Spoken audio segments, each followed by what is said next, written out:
Punjab police की red जिहड़ी हैगी हुई है एजीटीएफ ते पुलिस का जॉइंट एक्शन होया है। इस वेले की वड्डी खबर दस रहे हैं रिहायशी इलाकों के छापेमारी की गई है। 10 तो 20 लोगों को हिरासत में लिया गया। तुहानूं दस दईए कि इस तो पहला भी टीम मोहाली दे विच कई वड्डी सोसाइटी ते रेड कर चुकी है। उस वेले भी कई लोगों को हिरासत में लैके पुछगिछ की गई सी। मोहाली दे विच एजीटीएफ की रेड हुई है। वख-वख सोसाइटी दे विच जिहड़ा हैगा 10 तो 20 लोगों को हिरासत में लिया है पुलिस ने। एजीटीएफ की टीम ने जिहड़ा 10 तो 20 लोगों ने जिहड़ा कार्रवाई करदा हिरासत दे विच लिया है। मोहाली विच पंजाब पुलिस ने रेड की है। वख-वख सोसाइटीज़ दे विच रेड करके एजीटीएफ ते पुलिस का जॉइंट एक्शन है। रिहायशी इलाकों में छापेमारी जिहड़ी हैगी वो की गई है। ते रेड करने तो बाद 10 तो 20 लोगों को पंजाब पुलिस ते एजीटीएफ के जॉइंट ऑपरेशन दे विच हिरासत दे विच लिया गया।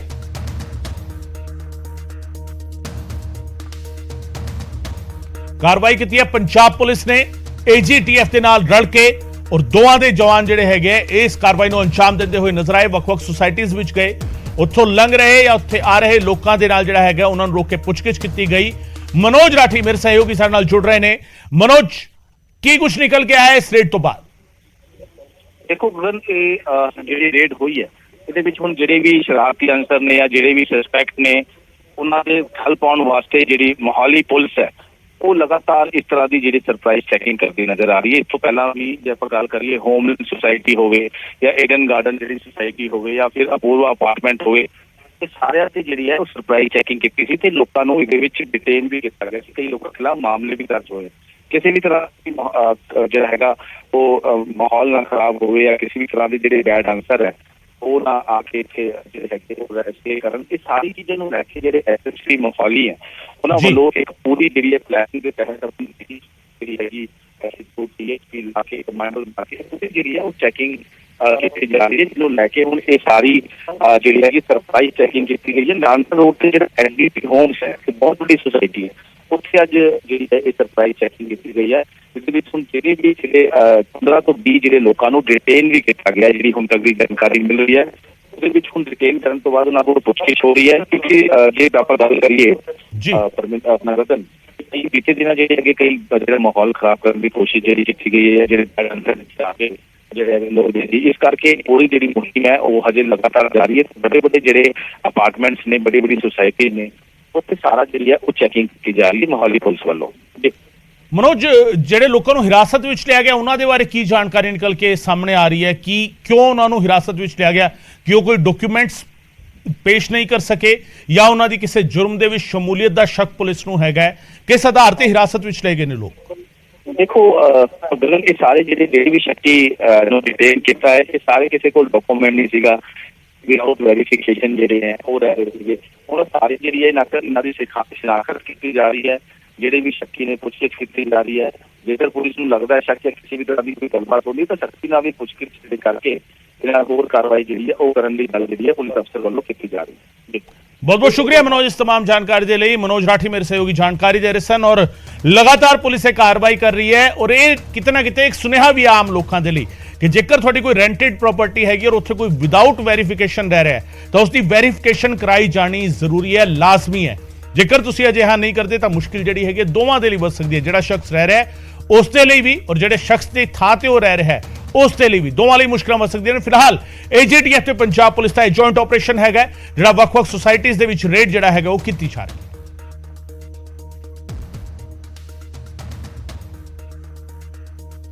उधर साबका मंत्री भारत भूषण आशू नूं कोई राहत अज मिलती हुई नजर नहीं आई।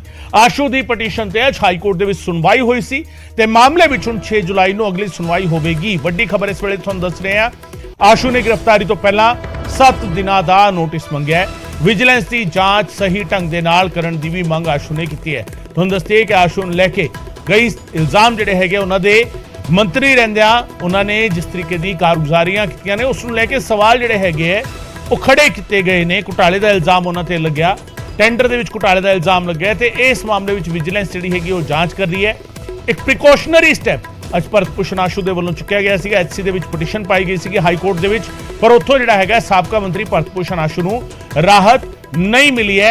अज अदालत दे विच की कुछ होया है ये समझण की कोशिश करांगे। साडे सहयोगी उमेश साडे नाल फोन लाइन ते जुड़नगे, उन्हां दे नाल गल करांगे। उमेश, ਆਸ਼ੂ ਨੂੰ ਰਾਹਤ ਨਹੀਂ ਮਿਲੀ ਹੈ। 6 ਜੁਲਾਈ ਨੂੰ ਸੁਣਵਾਈ ਹੋਵੇਗੀ। ਹੁਣ ਅਗਲੀ ਅਦਾਲਤ ਦੇ ਵਿੱਚ ਅੱਜ ਕੀ ਕੁਝ ਹੋਇਆ?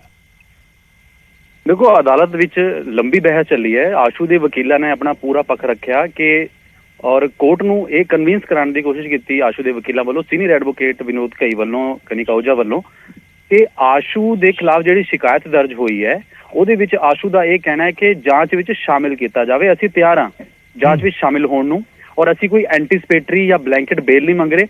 असीं दो चीज़ां चाहते हैं।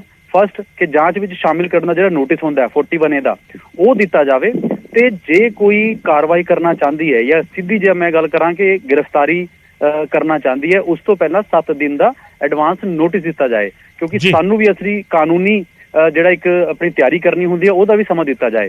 ਇਸ ਨੂੰ ਲੈ ਕੇ ਕਾਫੀ ਬਹਿਸ ਚੱਲਦੀ। ਸੁਪਰੀਮ ਕੋਰਟ ਦੀ ਜਜਮੈਂਟ ਦਾ ਹਵਾਲਾ ਦਿੱਤਾ ਗਿਆ ਔਰ ਜਿਹੜੇ ਜਸਟਿਸ ਨੇ ਉਹ ਵੀ ਬਾਰ-ਬਾਰ ਪੁੱਛਦੇ ਰਹੇ ਕਿ ਤੁਹਾਨੂੰ ਐਪਰੀਹੈਂਸ਼ਨ ਯਾਨੀ ਕਿ ਡਰ ਕੀ ਹੈ। ਤੇ ਜਿਹੜੇ ਆਸ਼ੂ ਦੇ ਐਡਵੋਕੇਟ ਹੈ ਉਹਨਾਂ ਨੇ ਕਿਹਾ ਕਿ ਡਰ ਸਿੰਪਲ ਜਿਹਾ ਹੈ ਜੀ, ਇੱਕ ਠੇਕੇਦਾਰ ਕੋਈ ਪ੍ਰੈਸ ਕਾਨਫਰੰਸ ਕਰਦਾ ਹੈ ਜਿਹਨੂੰ ਉਸ ਟਾਈਮ ਤੇ ਠੇਕਾ ਨਹੀਂ ਮਿਲਿਆ, ਉਹ ਸਕਸੈਸ ਨਹੀਂ ਹੋਇਆ। ਤੇ ਉਸ ਤੋਂ ਬਾਅਦ ਇਹ ਵੀ ਗੱਲ ਕੀਤੀ ਹੈ ਕਿ ਸੀਐਮ ਭਗਵੰਤ ਮਾਨ ਨੇ ਵੀ ਕਿਹਾ ਕਿ ਆਸ਼ੂ ਨੂੰ ਡਰ ਸਤਾ ਰਿਹਾ गिरफ्तारी ਦਾ। ਤਾਂ ਸਾਫ਼ ਤੌਰ ਤੇ ਕਿਹਾ ਕਿ ਸਰਕਾਰ ਵੀ ਆਸ਼ੂ ਦੇ ਪਿੱਛੇ ਔਰ ਰਾਜਨੀਤੀ ਬਦਲਾਖੋਰੀ ਕੀਤੀ ਜਾ ਰਹੀ ਹੈ। ਲੇਕਿਨ ਸਰਕਾਰ ਦੇ ਵਕੀਲ ਦਾ ਕਹਿਣਾ ਹੈ ਕਿ ਹਲੇ ਸਿਰਫ ਇੱਕ ਸ਼ਿਕਾਇਤ ਹੈ ਔਰ ਇੱਕ ਸ਼ਿਕਾਇਤ ਤੇ ਬੇਸ ਤੇ ਦਰਜ ਨਾ ਤਾਂ ਹਲੇ ਕੋਈ FIR ਦਰਜ ਹੋਈ ਹੈ, ਨਾ ਕੋਈ ਹਲੇ ਸਿਰਫ ਸ਼ਿਕਾਇਤ ਸਾਹਮਣੇ ਹੀ ਹੈ। ਉਸ ਤੇ ਬੇਸ ਤੇ ਇੱਕ ਐਪਲੀਕੇਸ਼ਨ ਪਾ ਦੇਣਾ ਕਿ ਸਾਨੂੰ ਡਰ ਹੈ, ਸਾਨੂੰ ਨੋਟਿਸ ਦਿੱਤਾ ਜਾਏ, ਇਹ ਠੀਕ ਨਹੀਂ ਹੈ। ਦੋਨੋਂ ਪੱਖਾਂ ਨੂੰ ਸੁਣਨ ਤੋਂ ਬਾਅਦ ਹਾਲਾਂਕਿ ਆਸ਼ੂ ਦੇ ਐਡਵੋਕੇਟ ਚਾਹੁੰਦੇ ਸੀ ਕਿ ਸਾਨੂੰ ਇੰਟਰੀਮ ਰਿਲੀਫ ਦਿੱਤਾ ਜਾਵੇਗਾ, ਯਾਨੀ ਕਿ ਕੁਝ ਰਾਹਤ ਦਿੱਤੀ ਜਾਵੇ। ਲੇਕਿਨ ਹੁਣ ਕੋਰਟ ਨੇ ਕਿਹਾ ਵੀ ਸਿੰਪਲ ਅਸੀਂ ਇਹ ਸੁਣਵਾਈ ਅਡਜਰਨ ਕਰਨੇ ਆ। 6 ਜੁਲਾਈ ਨੂੰ ਜਿਹੜੀ ਹੈ ਉਹ ਅਗਲੀ ਸੁਣਵਾਈ ਹੋਏਗੀ। ਔਰ ਆਸ਼ੂ ਦੇ ਐਡਵੋਕੇਟ ਇਹ ਕਹਿ ਰਹੇ ਸੀ ਕਿ ਅਸੀਂ ਹੋਰ ਕੁਝ ਮਟੀਰੀਅਲ ਰੱਖਾਂਗੇ ਜਿਹਦੇ ਵਿੱਚ ਇਹ ਪਤਾ ਚੱਲੇ ਕਿ ਸਾਨੂੰ ਗ੍ਰਿਫਤਾਰੀ ਦਾ ਕਿਉਂ ਡਰ ਹੈ ਜਾਂ ਸਰਕਾਰ ਬਦਲਾਖੋਰੀ ਕਰ ਰਹੀ ਹੈ। ਤਮਾਮ ਹੁਣ 6 ਜੁਲਾਈ ਨੂੰ ਦੇਖਣਾ ਹੋਏਗਾ ਗਗਨ ਕਿ ਕਿਆ ਆਸ਼ੂ ਨੂੰ ਰਿਲੀਫ ਮਿਲਦੀ ਹੈ ਜਾਂ ਨਹੀਂ। ਉਮੇਸ਼, ਇੱਕ ਸਵਾਲ ਹੋ ਰਿਹਾ, ਜੇਕਰ 6 ਜੁਲਾਈ ਤੱਕ, ਕਿਉਂਕਿ ਦਿਨ ਹੈਗੇ ਨੇ ਹਜੇ ਤਕਰੀਬਨ 16-17 ਦਿਨਾਂ ਦਾ ਵਿਚਾਲੇ ਟਾਈਮ ਪੀਰੀਅਡ ਹੈਗਾ, ਜੇ ਸਭ ਦੇ ਵਿਚਾਲੇ ਕੋਈ ਐਕਸ਼ਨ ਆਸ਼ੂ ਦੇ ਅਗੇਂਸਟ ਚੁੱਕਿਆ ਜਾਂਦਾ ਵਿਜੀਲੈਂਸ ਦੇ ਵੱਲੋਂ, ਕੀ ਉਸ ਕਾਰਵਾਈ ਤੇ ਇਸ ਸਾਰੀ ਸੁਣਵਾਈ ਦਾ ਕੋਈ ਇੰਪੈਕਟ ਪਏਗਾ ਜਾਂ ਇਹ ਸੁਣਵਾਈ ਫਿਰ ਕਿਸੇ ਮਤਲਬ ਦੀ ਨਹੀਂ ਰਹੇਗੀ ਜੇਕਰ ਇਸ ਸਭ ਦੇ ਵਿਚਾਲੇ ਕੋਈ ਕਾਰਵਾਈ ਹੁੰਦੀ ਹੈ? ਉਮੇਸ਼, देखो जिदा पहले जिक्र किया कि राहत नहीं है, यानी कि ना तो गिरफ्तारी दी रोक है, ना कोई नोटिस नूं लैके कुछ कहा कोर्ट ने। सिंपल जा कहा कि ਅਸੀਂ ਇਹ ਸੁਣਵਾਈ ਅਡਜਰਨ ਕਰਨੇ ਆ। 6 ਜੁਲਾਈ ਨੂੰ ਸੁਣਵਾਈ ਹੋਏਗੀ ਕਿਉਂਕਿ ਹਲੇ ਛੁੱਟੀਆਂ ਦਾ ਰੋਸਟਰ ਹੈ। ਜਿੱਦਾਂ ਤੁਸੀਂ ਸਵਾਲ ਪੁੱਛਿਆ ਕਿ ਬਿਲਕੁਲ ਵਿਜੀਲੈਂਸ ਚਾਹੇ ਤਾਂ ਗ੍ਰਿਫਤਾਰ ਕਰ ਸਕਦੀ ਹੈ ਕਿਉਂਕਿ ਕੋਰਟ ਵੱਲੋਂ ਕੋਈ ਰਾਹਤ ਨਹੀਂ ਹੈ। ਵਿਜੀਲੈਂਸ ਚਾਹੇ ਤਾਂ ਬੁਲਾ ਸਕਦੀ ਹੈ, ਪੁੱਛਗਿੱਛ ਸ਼ੁਰੂ ਕਰ ਸਕਦੀ ਹੈ ਕਿਉਂਕਿ ਰਾਹਤ ਕੋਈ ਨਹੀਂ ਮਿਲੀ ਹਲੇ ਹਾਈ ਕੋਰਟ ਵੱਲੋਂ। ਜੀ ਬਹੁਤ ਬਹੁਤ ਸ਼ੁਕਰੀਆ ਉਮੇਸ਼ ਇਸ तमाम ਜਾਣਕਾਰੀ ਦੇ ਲਈ। ਰਾਹਤ ਕੋਈ ਨਹੀਂ ਹੈ ਫਿਲਹਾਲ ਭਰਤ ਭੂਸ਼ਣ ਆਸ਼ੂ ਨੂੰ। ਵਿਜੀਲੈਂਸ ਦੇ ਕੋਲ ਇਸ ਟਾਈਮ ਵਕਤ ਜਿਹੜਾ ਹੈਗਾ 16-17 ਦਿਨਾਂ ਦਾ ਵਕਤ ਜਿਹੜਾ ਹੈਗਾ, ਕਿਉਂਕਿ 6 ਜੁਲਾਈ ਨੂੰ ਅਗਲੀ ਸੁਣਵਾਈ ਹੋਵੇਗੀ। ਨੈਕਸਟ ਹੀਅਰਿੰਗ 6 ਜੁਲਾਈ ਦੀ ਹੈਗੀ ਹੈ। ਉਸ ਵੇਲੇ ਕੀ ਬਹਿਸ ਹੁੰਦੀ ਹੈ, ਕਿਸ ਤਰੀਕੇ ਦੇ ਦਾਅਵੇ ਕੀਤੇ ਜਾਂਦੇ ਨੇ, ਉਸ ਦਿਨ ਸੁਣਿਆ ਜਾਵੇਗਾ। ਪਰ ਫਿਲਹਾਲ ਦੀ ਘੜੀ ਭਰਤ ਭੂਸ਼ਣ ਆਸ਼ੂ ਨੂੰ ਕੋਈ ਰਾਹਤ ਮਿਲਦੀ ਹੋਈ ਨਜ਼ਰ ਨਹੀਂ ਆ ਰਹੀ ਔਰ ਵਿਜੀਲੈਂਸ ਅਪਰ ਹੈਂਡ ਤੇ ਨਜ਼ਰ ਆ ਰਹੀ ਹੈ ਇਸ ਵੇਲੇ। ਇਸ ਪੂਰੇ ਮਾਮਲੇ ਦੇ ਵਿੱਚ ਜਿਹੜੀ ਪੁੱਛਗਿੱਛ ਕਰ ਸਕਦੀ ਹੈ ਭਰਤ ਭੂਸ਼ਣ ਆਸ਼ੂ ਤੋਂ, ਉਹਨਾਂ ਨੂੰ ਸੱਦ ਸਕਦੀ ਹੈ ਔਰ ਜੇਕਰ ਵਿਜੀਲੈਂਸ ਨੂੰ ਲੱਗਦਾ ਹੈ ਕਿ ਗ੍ਰਿਫਤਾਰ ਕਰਨਾ ਤਾਂ ਉਹ ਗ੍ਰਿਫਤਾਰ ਵੀ ਕਰ ਸਕਦੀ ਹੈ ਕਿਉਂਕਿ ਕੋਈ ਰਾਹਤ ਅਦਾਲਤ ਦੇ ਵੱਲੋਂ ਫਿਲਹਾਲ ਨਹੀਂ ਦਿੱਤੀ ਗਈ ਹੈ। ਤੇ ਵਕਤ ਫਿਲਹਾਲ ਇੱਕ ਛੋਟੇ ਜਿਹੇ ਬ੍ਰੇਕ ਦਾ, ਬ੍ਰੇਕ ਤੋਂ ਬਾਅਦ ਵੀ ਖਬਰਾਂ ਦਾ ਸਿਲਸਿਲਾ ਜਾਰੀ ਰਹੇਗਾ।